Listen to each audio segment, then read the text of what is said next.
The story starts by telling interesting rumor. There is an existence in this world that even the top armed groups around the world are afraid of. But the surprising thing is that a killer like him is an elderly man in his 60s. His name is Peter. The scene shifts to the present, where a man beaten up badly with others lying around says that everyone who even followed Peter now hunting him. The man with a mask just listens quietly. A confrontation. It's you, isn't it? The man confronts Peter. But you see, the image solidifies him as ruthless as standing in a pile of bodies. And no matter how much I think, it just doesn't make any sense. Thousands of eyes are watching you, and are after your life. Why does no one able to find you? Even if he is Peter, this did not made sense. Peter asks him if he wanted to know the answer. Peter, amidst more fallen bodies, declares, even if thousands, and no, even hundreds of thousands of eyes are watching my every move, you guys will never be able to find me. The wounded man watches in surprise as he could not believe. The man removing the mask says, the Peter you all are looking for is now. A man reacts in disbelief. And away. That's impossible. Man in distress exclaims, Peters, you're. The image reveals the intensity of the situation. The masked man now holding a cigarette and then a gun pointing to the wounded man. Now, a new scene unfolds to 3 months before this all happened. Someone is desperately trying to stop on call Amar, BAE, saying, I told you before. You can't keep doing this, while Peter opens up his store. Peter standing in the wait for customers, while outside voice, if you keep ignoring calls and don't come in for a hospital visit, you'll die in less than 3 months. Now Peter is taking his medicines because of his age. This adds a ticking clock to the story. Peter, carrying books, states with grim determination, I'm not afraid of death. I've been handling life and death situations for the entirety of my life. I've given 50 years of my life to the organization. And I don't regret a thing from my life. Peter's thoughts conclude with, I lived a life of no regret. I did. Finally, Peter reflects, now that I think about it, And then it's revealed, I've never taken a picture of myself before. This adds a layer of humanity to the ruthless killer. Now, a young woman enters. Peter observes her and her clothes, before welcoming her with a great smile. The miss wanted some used textbooks, so Peter asked if she wanted the latest ones. She adds that it's for her younger sibling. Peter asks her is she from high school, to which she agrees. Peter added, judging from your name tag color you're a senior? The girl's in shock, asks how does he know this much, while Peter explains him knowing everything in the neighborhood. The girl's eyes focused on something says, this is not what I was planning on buying, a fully sealed textbooks kept on the table. She then explains, only have 1,001, so I can't pay for all of these. She also notices, these are not even used, right? Peter generously replies, I don't need these anymore, so I'll just give them to you. It's all right, Peter tearing the packing of the books here. These are now used, right? The young woman protests, you don't have to do that. Peter, with a knowing gaze, replies, I know just how much you adore your younger sibling, so be good to them while you still can. Now, the young woman's expression hardens, or else you'll regret it, Peter declares. Suddenly, the young woman looks at Peter and asks, Grandpa, no, Gramp Juicy, Juicy, no, Gramp Juicy. The young woman seems unsure how to address Peter. Peter then says, how about just calling me Mr.? The young woman replies, that's right, Mr. While wrapping the books in tape, Peter asks, have you ever regretted something before? Peter continues his thought, observing a somber scene in his mind. The longer you live, the more regrets you have. However, a small girl crying while someone holds her. Peter thought, there's nothing else we can do. This is the only way both you and your daughter can live. Peter with regretted eyes says, you can never do anything about things in the past that you regret. With the words Peter's current reflection concludes, you probably won't know what I'm saying, so always take care of your younger sibling. However, the young woman with a knife going for an attack while Peter says, and just turn back and go. I won't kill you if you do. Her inner thoughts reveal, how did he know? Peter explains, I've memorized the faces of every single student from that high school. Peter remarks, you said you're a senior, yeah? It's a pity. That school was built only 2 years ago. The young woman's surprise is evident as she thinks, I'm wrapped around his fingers. Peter continues. The final nail in the coffin is that I've spent my whole life smelling the scent of blood. Did you really think that you could cover up the scent of a knife with a poorly made perfume? The young woman realizes. He was playing me from the start. Things have already come to this, so I have no choice. Her eyes widen in shock as she thinks. What the heck? I'm the one holding the knife. But why? Does it feel like I'll be the one to die? Peter lunges to the young woman as she thinks, but to her surprise, he only kept the books that tapped. Peter putting the leftover tape away. Take the books.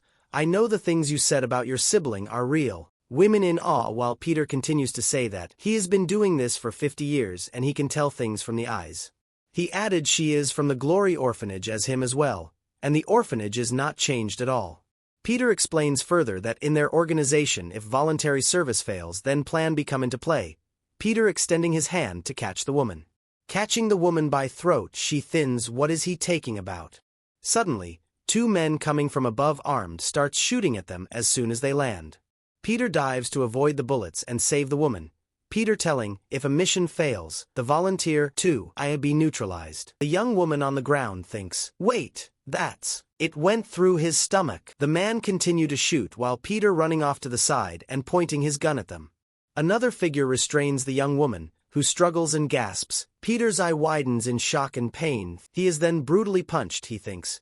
My body won't move according to my will. One of the attackers wonders, what's this? Is someone like him really Peter? Finally, Peter, seemingly defeated, lies on the ground as one of the figures states, your objectives outrank everyone and take the #1 place, and your reputation's the greatest. The man codename revealed to be Octopus adds that even Peter is nothing when it comes to disease. Peter struggling asks to tell him the reason behind trying to kill him.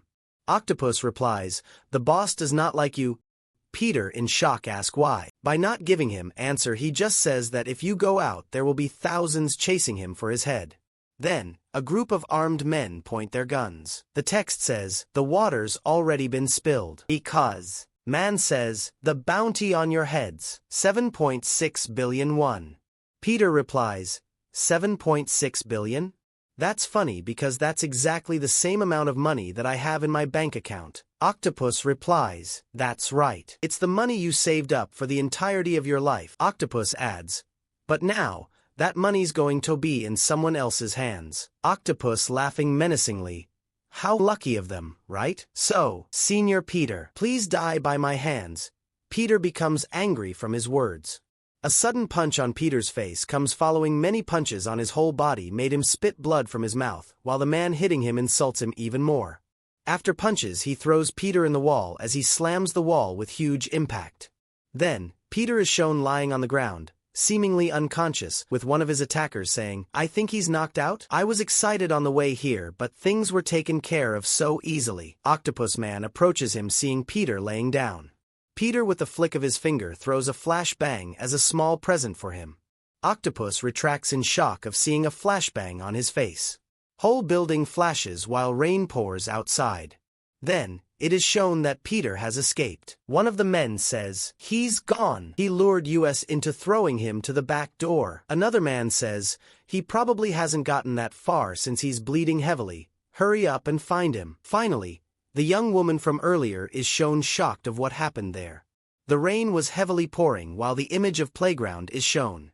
Peter lying there out of breath thinking, I couldn't even fight back properly. I've gotten old. Peter continues to think, looking back, followed by, my life was the organization itself. An image shows many people sitting around a table with weapons. When the others held a pencil in their hand, I bled 365 days a year to learn how to hold a knife. Peter's thoughts continue. When others went on dates and learned love, I had become a Russian spy, living with frostbites 24/7. When others were learning how to use SNS networks, I learned how to wiretap and eavesdrop until my ears were bleeding. When others started a family and led a normal life, I was fighting in the middle of a terrorist group to survive. I worked with my life on the line for years. But the situation changed when the new boss took over. Now, a panel shows a silhouetted figure sitting in a chair, saying, "I'm becoming senile, and I had my hopes up because Peter's reputation was through the roof. But you're not sick and soft," with a visible sinister smile, saying,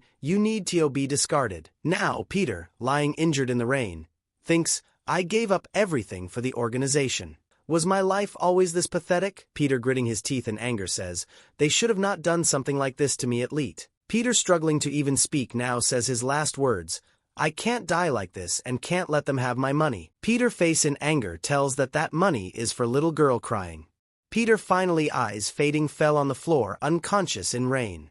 A place seems like restaurant is shown as octopus hideout. Then two men who ambushed Peter are shown taking about that they lost 7.6 billion in front of their eyes, while other thinks why the organization is giving so much money for a dying old man. The black hoodie man explains that this much respect should be given, while other disagrees, stating money is first. Now, looking at a picture of Peter, declares with intense determination, "I'll kill this myself, and I'll become successful." Another voice asks from off panel, "Do you know, that's the first ever picture with me in it." The perspective shifts to show Peter standing behind the man holding the picture. The man in the green jacket exclaims in shock, "Who? What the hell?" Peter, revealing himself to be a younger man with dark hair, also wearing a red plaid shirt. The man who was stirring the pot says, "It's not him." The younger man in the red shirt, "I don't know either. When I woke up, I was already like this." The man in the green jacket steps closer to the younger man in the red and says, "I'm sorry, but you've come to the wrong place. This place isn't somewhere a student like you should be." The younger man in the red shirt grabs the arm of the man in the green jacket and says, "I came here because I know everything. Stop wasting my time and take me to the eight-legged man." The man in the green jacket,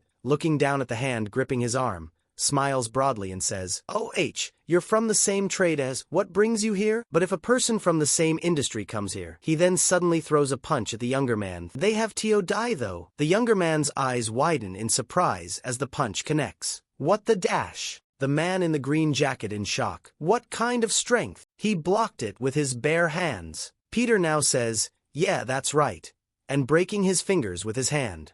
The man who was stirring the pot yells, as he lunges forward with a knife, gets punched several times in split of a second. The man in the green jacket, now wary, asks, "Who sent you?" The younger man replies calmly, "The ones that have mastered handling cutlery ARE, third class." The man in the green jacket looks bewildered. The younger man continues, "Those who mastered all weapons are second class, and the first class use anything and everything as a weapon." The younger man's grip tightens further. The man in the green jacket exclaims in disbelief, "Octopus legs? What?" The green jacket man lunges at him with a knife, no understanding what was he saying. Peter with a whip disarms the man first, while the green jacket in shock. Peter grabs the man with tentacle. Green jacket, suffocating, got spun around the room, and finally seeing the pot in front of him, was smashed in it, making all the food fly out. Now the knocked out man asks, "Who are you and why?" collapsing. Peter picking up the photo of his bring the memory of the octopus and what happened that day. Peter looks at the picture, says, "This is the only picture you guys have of my face?" Now again in thoughts, Peter, a man that was once called the best in the field, had become the younger version of me when I opened my eyes. The perspective shifts to a close-up of the younger Peter lighting a cigarette.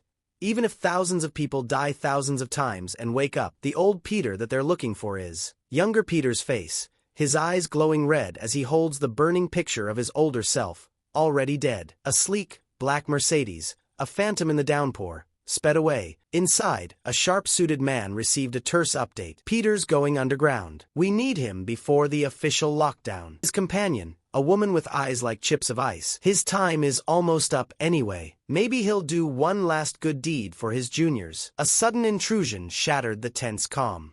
A young man in a blood-red plaid shirt burst through a door, his face a mask. Inside the opulent dining room, he stood alone, a golden object clutched in his hand, declared, "Octopus, you've bought yourself some time." A stark shift to station normal life going on, then everyone watching a man in shock. In a bathroom, young man stripped to the waist, his muscles coiled, stared at his reflection. "This can't be real." His bullet wounds and even cancer pain has gone, he seemed to mouth. He was in shock as he turned back to younger self. This was also a huge benefit, as no one could now recognize him, and will only see Peter traces but not old him. Now his shirt not fitting his new body made him thought of getting new clothes. Elsewhere, whispers of 10 ml for Habens ad pay rippled through a bewildered crowd. Two man taking about a woman, she received 100K this month check. A cruel voice cut through, her mother's dying, no money for medicine. Should have read the fine print. The man wore LVS cloths with that money while and pretending to be thugs. They were stopped in mid-sentence by Peter. Man greeting him, "Hey there young man." While Peter stated it's a non-smoking area and to smoke outside, one man cursed at him and asked him did he say that to them. Peter argued with them while they threatening him to beat him to death if he don't respect his elders.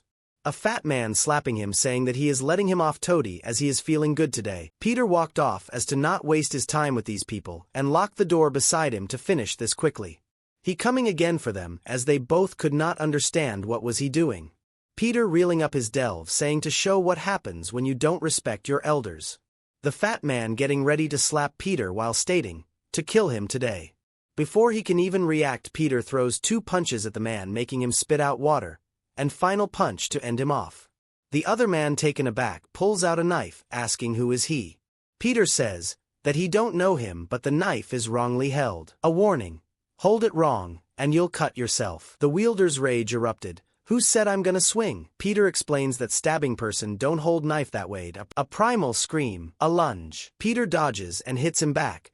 This made the guy furious for a sec. Thought he stabbed him. Peter stated with chilling calm, "I didn't even stab you. You'd be dead thrice over if I had." The man shocked asked again who is he, to which Peter replied, he don't knows what illegal things they do but if he knew his name, pressing his shoulder, he would have to die here. The man peed in his pants while Peter replied, he is going to live without doing illegal things now. A stark 01 illuminating a smartphone screen, the ghost of 7.6 billion leaving behind a chilling question mark. Peter enraged walking in suit thinks, he only advised to not touch the money at very least and doing all this in the end. Him now standing near eating place people chatting. His thoughts drifted to a place called Glory Orphanage, a seemingly benevolent institution from his past. 50 years had transformed the small orphanage into the Glory Club, a sprawling cartel with tendrils reaching into the highest echelons of power, all while cloaked in a deceptive guise of philanthropy. The young man's resolve hardened. This was a company he knew, a mask he intended to tear off with his own hands. A meat processing facility, the air thick with the stench of blood, carcasses hanging like macabre decorations. In the center of this horror sat a man, a sinister smile playing on his lips, addressing the young intruder with a chilling nonchalance. The man in the suit with the tattooed head, who coolly dismissed the young man, his focus entirely on the seated individual. The seated man laughing as he came alone in this dangerous place and still not afraid, and instead telling him that he is nothing in octopus eyes. Octopus stats to finish the matter quickly as it's less painful. The man smiling at his arrogant face as he was already ready with his men.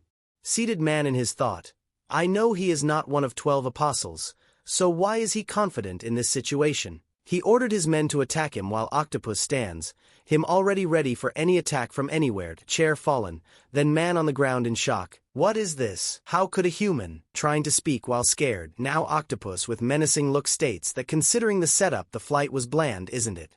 Octopus with bodies lying beside him and one in his hand twisting its neck.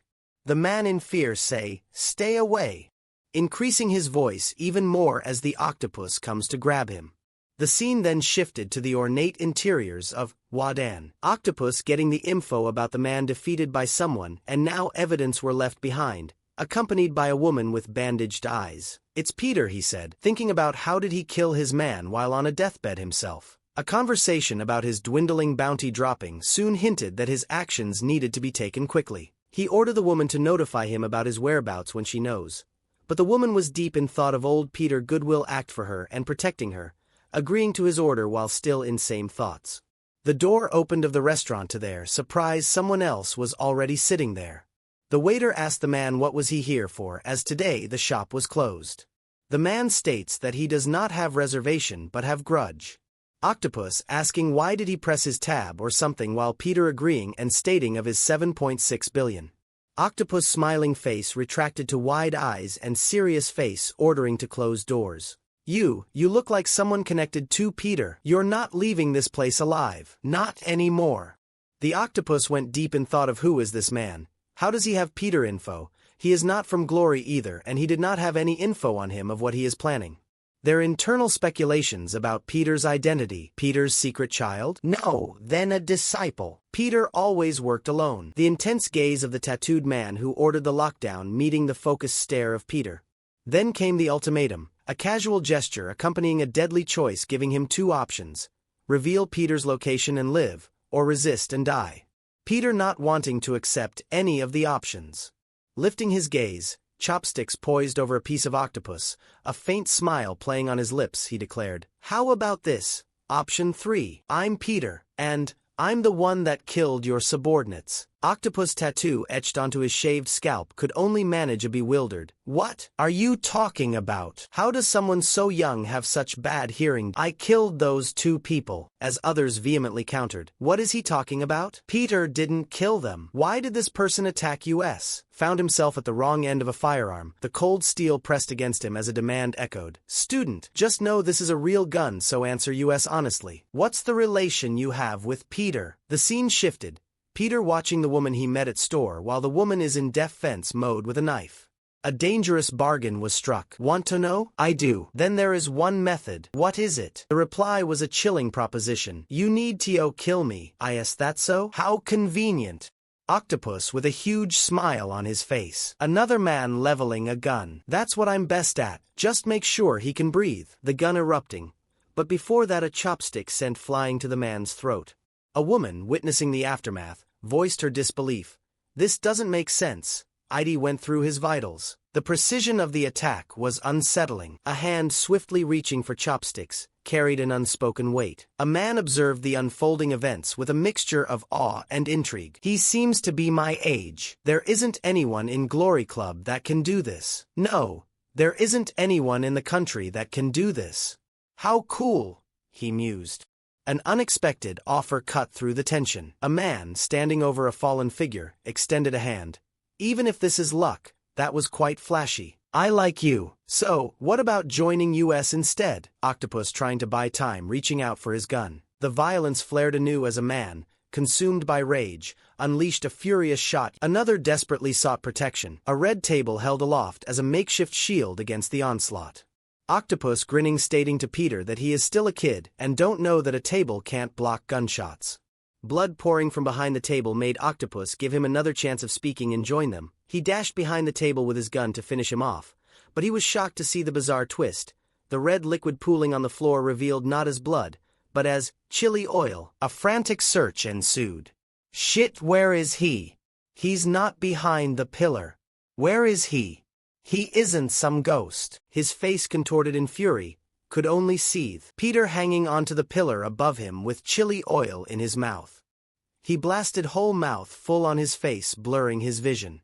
Close combat erupted, Peter dodging his gunshots, disarming the gun in split second, and hitting him with a lethal uppercut. An injured man gasped, "I can't see at all, he's too fast." Is this really a kid? A looming figure, hands outstretched, seemed poised to deliver a final blow. Peter grabbed his head and twisted it backwards, making him fall on the ground while Peter watches over his body. How does this make sense? Octopus thinking of his past about having went against countless opponents but no one as skilled as Peter. The man with the octopus tattoo lay injured, taking his memory from past. Special technique, you'll always meet strong opponents.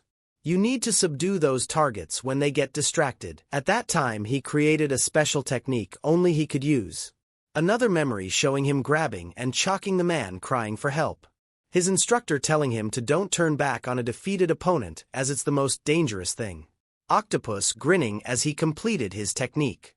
Now in present he snaps of his memory, grabs the feet of man and suddenly surround him and twisting his body and breaking joints. Him further chalking him to death while saying that he is in this line before he was born so he has more experience than him. He getting happy about finally winning gave his full strength to his last blow, but to his surprise he was blinded by rage and did not even notice who was in his grasp. His subordinate was there and he did not even notice. "I've been doing this line of work for decades, so I'm 100% sure," he declared, "that I'm gonna die to this man. It could be possible that the 12 apostles, no, he could be even better than them." Now desperate, pleaded, Wait, let's talk." "Okay," was the reply. A woman was threatened, a disturbing negotiation unfolding. "I will give her to you." The woman denying, but to her shock he made her shut up. Peter made a deal and praised him as a Glory Club member. Now Octopus trying to run away by giving her to Peter, he was making a plan of finding about him and slitting his throat, but he was stopped in mid by Peter's sentence. Peter used Octopus' sentence on him of not showing back to other. Octopus in shock as he realized that the person from start there was Peter himself. Him still in shock could not even move. Could only manage a choked whisper, "There is no one that knows Peter," and lived right, while Peter extending his hand came for him to give a finishing blow, breaking his arm, cracking his back, and rotating his head 360 degrees. He made sure with this blow that Octopus dies. High above the city's glittering skyline, a lone figure stood silhouetted against the night. Voice, "It's been confirmed that the 8-legged man died. The CCTV inside the store has been removed and, by the time we arrived, there were no clues left. A elder who was on death's door was shot, but he returned after a day and killed 4 well-trained killers without leaving a trace. In the shadows, a decree was issued, the words carrying immense weight. Bounty of 7.6 billion, ASSS-level mission. Tell all the Glory killers that from this moment on hunting Peter is allowed." Back in the bustling city, amidst the oblivious crowds crossing a street, a small child pointed excitedly. "Dad there!" Everyone looking up to something, while in middle Peter himself looked at the giant board with his picture asking for donation, but the real thing was to notify all Glory members of the hunt. Peter walking through the crowd holding the banner of donation saying to not look for him as, crumbling the paper, he will go find all.